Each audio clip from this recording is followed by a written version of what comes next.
नमस्कार, स्वागत है आपका प्रोफेशनल एस्ट्रोलॉजी पर। मैं यशराज तिवारी आज आप सभी के सम्मुख उपस्थित हुआ हूं एस्ट्रोलॉजी शो के एपिसोड नंबर 72 को लेकर। द एस्ट्रोलॉजी शो में मैं आप सभी दर्शकों के द्वारा पूछे गए प्रश्नों के जवाब देता हूं। वो प्रश्न ज्योतिष से संबंधित हो सकते हैं, आपकी जन्म कुंडली की प्लैनेटरी पोजीशन से संबंधित हो सकते हैं, ज्योतिषीय उपाय से संबंधित हो सकते हैं, या कोई भी प्रश्न जो कि आपके मन में हमारी इस ऑकल्ट साइंस की फील्ड से संबंधित उत्पन्न होता है, उन प्रश्नों के जवाब आप मुझसे इस कार्यक्रम के माध्यम से पा सकते हैं। यदि आप भी अपने प्रश्न को इस कार्यक्रम में सम्मिलित कराना चाहते हैं तो आप अपने नाम के साथ में अपने स्पेसिफिक प्रश्न को इसी वीडियो के कमेंट सेक्शन में दे दीजिए। आपके कमेंट करने के बाद में आपके प्रश्न को सिलेक्ट करके रख लिया जाता है और फिर जैसे ही द एस्ट्रोलॉजी शो के अन्य एपिसोड्स आते हैं, उन एपिसोड्स में मैं आप सभी दर्शकों के द्वारा पूछे गए प्रश्नों के जवाब को लेकर के उपस्थित हो जाता हूं। यदि आप जानना चाहते हैं कि आपका वार्षिक राशिफल कैसा है, आपका मासिक राशिफल कैसा है और क्या उपाय आपको करने चाहिए ताकि आप अपने वर्ष को और अपने इस माह को श्रेष्ठ बना सकें, तो जाकर के इस वीडियो के डिस्क्रिप्शन बॉक्स में जो प्लेलिस्ट का लिंक दिया हुआ है उन्हें अवश्य ही चेक कर लीजिएगा एवं अपने लग्न और अपनी राशि के अनुसार अपने राशि के हाल को सुन लीजिएगा।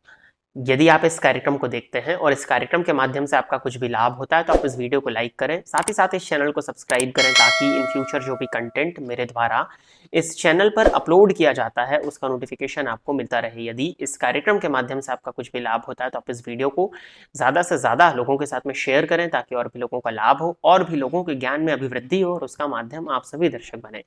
अब हम बिना विलंब किए अपने आज के इस कार्यक्रम की शुरुआत करते हैं और आज के इस कार्यक्रम का जो पहला प्रश्न है, इनका नाम बिल्कुल समझ में नहीं आ रहा है। RYZEMV इस नाम से आईडी है, इन्होंने लिखा है राइज MV। गुरुजी, अगर 7th लॉर्ड जुपिटर 3rd में रेट्रोग्रेड शनि राहु मंगल से पीड़ित हो और साथ में 7th हाउस भी पीड़ित हो शनि राहु मंगल से, तो इसका रिजल्ट और उपाय क्या होगा?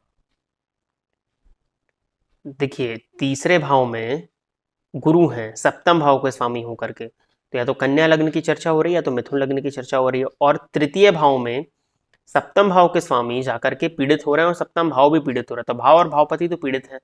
अब यहाँ पर यदि आप मेल हैं, अगर आपका शुक्र ठीक है तो मैरिड लाइफ कुछ हद तक ठीक ठाक, परंतु यदि आप फीमेल हैं तो सप्तम भाव का स्वामी, सप्तम भाव का कारक और सप्तम भाव तीनों ही पापक ग्रहों की दृष्टि से दृष्ट होने के चलते दाम्पत्य जीवन में परेशानियों को प्रदर्शित करता है।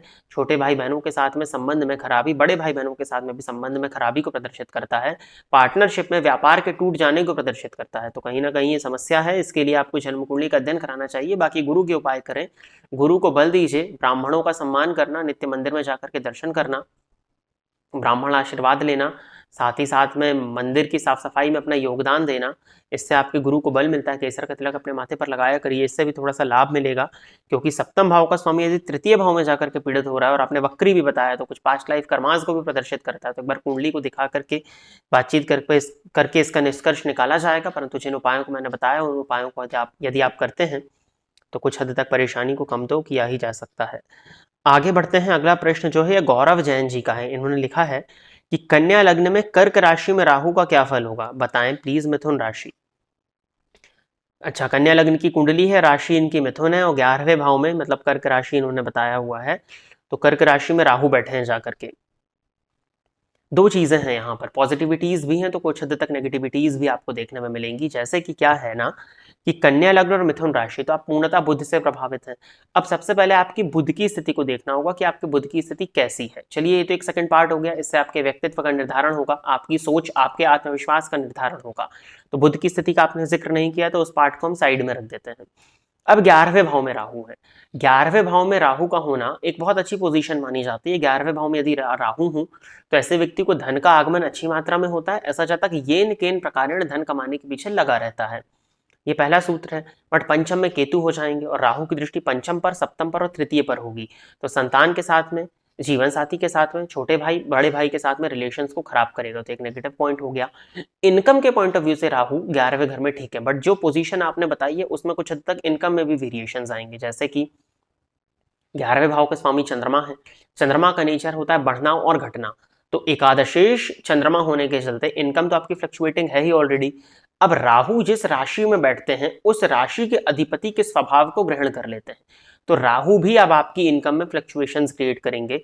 जो रिलेशंस की मैंने बात करी है, इन रिलेशंस में भी फ्लक्चुएशंस लाने का कारण बन जाएंगे।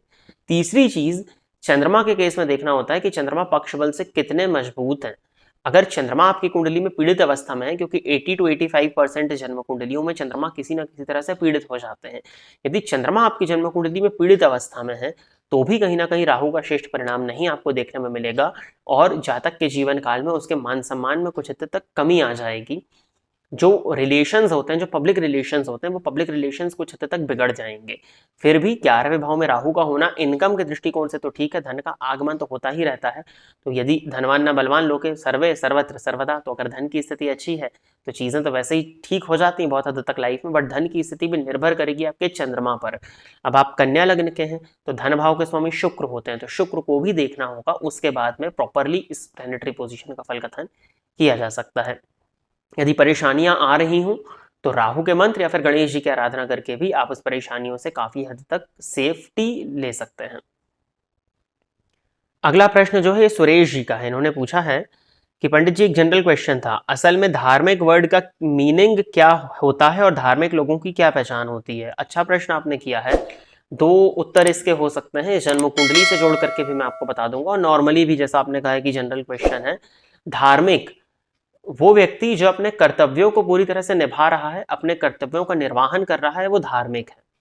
पहली चीज, जरूरी नहीं है कि दिन भर जो व्यक्ति बैठ करके पूजा पाठ करे, दिन भर जो मंदिर में ही बैठा रहे वही धार्मिक है। वो व्यक्ति जो अपने कर्तव्य को पहचानता है, अपने कर्तव्य को फुलफिल कर रहा है, वो व्यक्ति धार्मिक है। यदि आप स्टूडेंट हैं और आप स्टूडेंट होने के साथ में अपनी पढ़ाई पर पूरा फोकस कर रहे हैं, अपने पढ़ाई से आप दगाबाजी नहीं कर रहे हैं, प्रॉपरली आप पढ़ाई कर रहे हैं, अपने माता पिता का सम्मान कर रहे हैं, अपने शिक्षकों का सम्मान कर रहे हैं, उनका अपमान नहीं कर रहे हैं, तो आप धार्मिक हैं। क्यों? क्योंकि आप अपने कर्तव्य को पूरी तरह से फुलफिल कर रहे हैं। यदि आप कमाने के दौर में हैं, आप किसी के अंडर जॉब कर रहे हैं और उस नौकरी को आप पूरी तरह शिद्दत से कर रहे हैं, आप अपने कार्य को पूरी तरह से शिद्दत से कर रहे हैं, आप अपने कार्य को लेकर के वफादार हैं, तो आप धार्मिक हैं। यदि आपके माता पिता बुजुर्ग हैं और अगर आप उनकी सेवा कर रहे हैं क्योंकि वो आपका कर्तव्य है, अगर आप वो कर रहे हैं तो आप धार्मिक हैं। यदि आप गृहस्थ आश्रम में हैं, आपकी वाइफ है या आपके हस्बैंड है या जो भी हैं, आपके परिवार की जिम्मेदारियों का यदि आप निर्वहन कर रहे हैं तो आप धार्मिक हैं।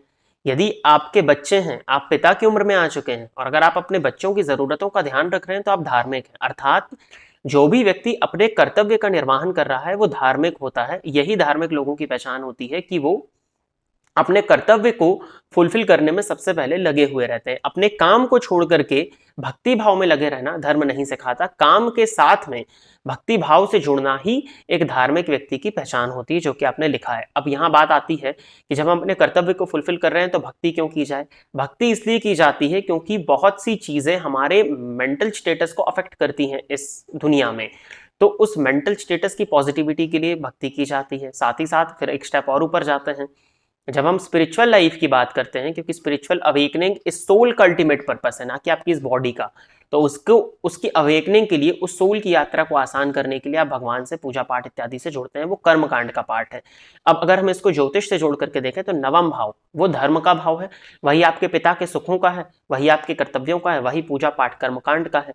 यदि आप धर्म से जुड़ करके लोगों की हेल्प, अच्छा एक चीज और होती है, जो भी व्यक्ति परोपकारिता कर रहा है, अपने जनमानस में अपने इर्द गिर्द के लोगों का ध्यान रख रहा है, वो व्यक्ति भी धार्मिक कहलाता है। धार्मिक लोगों की एक पहचान यह भी होती है कि वो सिर्फ अपना या अपने परिवार का ना सोच करके पूरी सृष्टि के विषय में सोचते हैं। अब जरूरी नहीं है कि आप प्रधानमंत्री बन करके ही पूरे देश का वो करें। आप घर से निकलते हैं, आपको यदि डॉग्स दिखाई देते हैं आप उनको फीड करते हैं, कुत्तों को यदि आप खाना देते हैं, चींटियों को यदि आप खाना देते हैं, तो आप धार्मिक हैं। क्योंकि ब्रह्मा द्वारा बनाई गई सृष्टि के प्रत्येक जीव और जंतु में से जितनों को आप पोषित कर सकें, यदि आप पोषित कर रहे हैं तो आप धार्मिक हैं। केवल और केवल अपना ना सोचना, अपने कर्तव्य का प्रॉपरली निर्वहन करना और भगवान की भक्ति में भी साथ साथ लगे रहना ही एक असल धार्मिक व्यक्ति की पहचान होती है। आगे बढ़ते हैं। अगला प्रश्न जो है यह गौरव शर्मा जी का। इन्होंने पूछा है कि गुरुदेव, तुला लग्न के नवमांश में चंद्रमा फर्स्ट हाउस में हो और 7th हाउस में गुरु, क्या इसे गजकेसरी योग कहा जा सकता है? यदि हाँ तो इसके अच्छे इफेक्ट क्या होंगे? पहले भी बताया है इस विषय को कि यदि कोई राजयोग या दुर्योग नवमांश कुंडली में बनता है तो उसके प्रभाव भी जातक के जीवन काल में देखने में आते हैं। अब तुला लग्न की कुंडली में नवमांश में चंद्रमा फर्स्ट हाउस में है और गुरु सप्तम भाव में है, तो दाम्पत्य जीवन में परेशानी आएगी। इसमें गजकेसरी योग का कोई इसमें रोल नहीं है। षष्ठेश जाकर के सप्तम भाव में बैठे हैं नवमांश में, तो दाम्पत्य में परेशानी तो आएगी, ये तो तय है।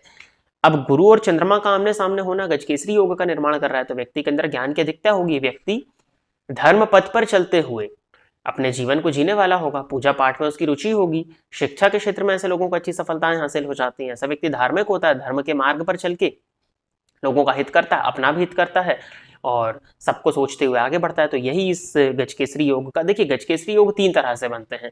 बुध चंद्रमा से भी बनता है, गुरु चंद्रमा से भी बनता है और शुक्र चंद्रमा से भी बनता है। लगभग रिजल्ट सबके सेम है, बट गुरु चंद्रमा के गजकेसरी योग को अत्यधिक महत्वता दी गई, क्योंकि यहाँ पर व्यक्ति धर्म के मार्ग पर चल करके चीजों को हासिल कर रहा है। जो मैंने इसके पहले बताया, वहां येन केन प्रकारेण वाली बात नहीं होती, वहां धर्म के मार्ग पर चल करके आगे बढ़ने की बात होती है। तो यदि गजकेसरी योग है तो ये चीजें आपके साथ में नवमांश में भी बन रहा है, तो ये चीजें देखने में आनी चाहिए। कहा जाता है कि लाइफ के सेकेंड हाफ में इसका रिजल्ट ज्यादा आपको देखने में मिलता है, बट हाँ, तुला लग्न की नवमांश में सप्तम में गुरु का होना कहीं ना कहीं दाम्पत्य में परेशानियों को प्रदर्शित तो करता ही है। तो प्रिय दर्शकों, इतने ही प्रश्नों को दी एस्ट्रोलॉजी शो के एपिसोड नंबर 72 के लिए सिलेक्ट किया गया था और इतने ही प्रश्नों के जवाब को लेकर के आज मैं आप सभी के सम्मुख उपस्थित हुआ था। आशा करता हूं कि जितने भी लोगों के प्रश्नों के जवाब मैंने इस कार्यक्रम के माध्यम से दिए वो सभी लोग संतुष्ट होंगे।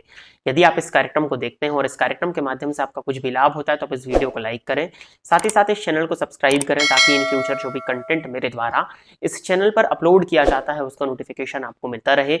यदि इस कार्यक्रम के माध्यम से आपका कुछ भी लाभ होता है तो आप इस वीडियो को ज्यादा से ज्यादा लोगों के साथ में शेयर करें, ताकि और भी लोगों का लाभ हो और उसका माध्यम आप सभी दर्शक बने। यदि आप भी अपने प्रश्न को इस कार्यक्रम में सम्मिलित कराना चाहते हैं तो इसी वीडियो के कमेंट सेक्शन में जाकर के अपने नाम के साथ में अपने एक स्पेसिफिक प्रश्न को दे दीजिएगा। आज के इस कार्यक्रम में बस इतना ही। नमस्कार।